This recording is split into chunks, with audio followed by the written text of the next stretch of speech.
Hey guys, so today I'm here for Top 5 Tuesday, and today is my top 5 books that have been sitting on my TBR the longest. I would say this is probably at least 4+ years, so that's pretty bad that I have had these books sitting on my TBR for over 4 years and I still not have read them.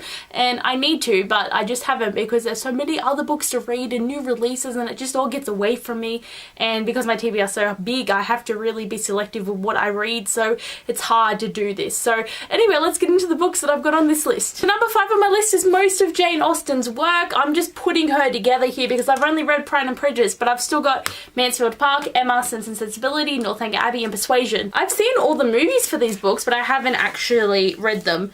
I have read some of Persuasion though. This was my Dear book. Like, do you guys remember having Dear when you had to like drop everything and read for 15 minutes? I've read that much of Persuasion, but I have to say I have no idea what is going on in this book. The movie helped quite a lot to understand, but I'm just reading this and I am just reading the words, but I really have no idea what is going on. So it makes it very difficult because classics just really aren't my thing. Like, I found Persuasion really hard to get through, so I own them all, which is very nice, and I've got these really cute editions that I got for $4 each in hardback, but yeah, I just haven't read them. These are probably going to stay one of those books that I like own and never read, but yeah. Number 4 on my list is the Secret Circle series, because the reason I've got this whole series is because I had a really big thing for L.J. Smith and I was reading the Vampire Diaries, Night World, Forbidden Games, the other one, Dark Visions. Like, I was all up in her series and I watched the Vampire Diaries because I read her books and I wanted to read the Secret Circle, and I watched the TV show that got axed after the first season, which was really annoying, but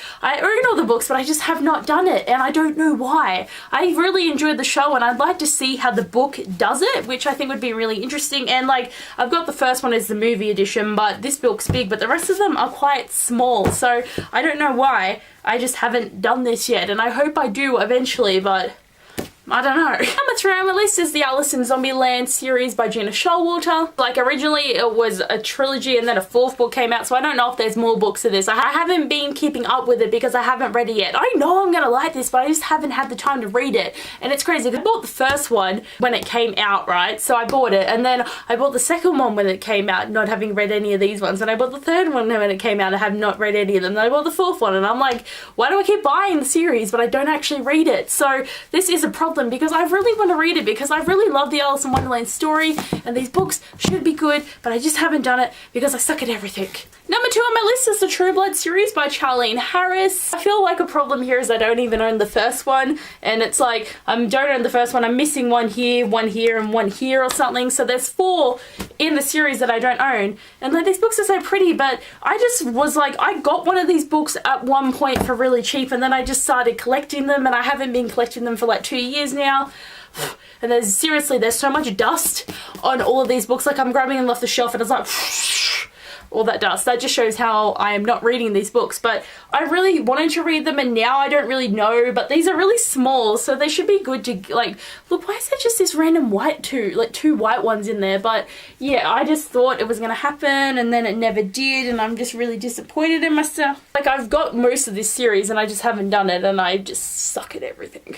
And number 1 on my list is The Vampire Diaries by L.J. Smith. I've read the first 5 books in this series, but I just haven't read the rest of them. I actually recently read the 5th book and it wasn't that great. Like, L.J. Smith's like, she's alright, but The Vampire Diaries is just really weirdly written, and because I've watched the show, it's just so different. So I read it and I was just kind of like, what even am I reading? So I don't even know if I'll end up reading these because they're all massive. Well, I mean, these 2 are massive and these ones are pretty alright, but it's like, okay then, because again, like, I was in the L.J. Smith phase and I just kept buying more and more books and I have so many of her books now, but I just have yet to read like any of them, so I need to read them and get on with it, but I just can't because it takes me forever to do these things. I don't think I'm going to be able to hold up all the books that I just mentioned, but hopefully you'll remember. But those are the top 5 book series slash authors that have been sitting on my shelf unread the longest, and I hope that I'll read them. But most people would probably say to let them go, but it's kind of like, you know, I bought them, I spent the money on this stuff, so I should read it. So yeah, but anyway guys, I hope you enjoyed this video and I'll see you guys later. Bye!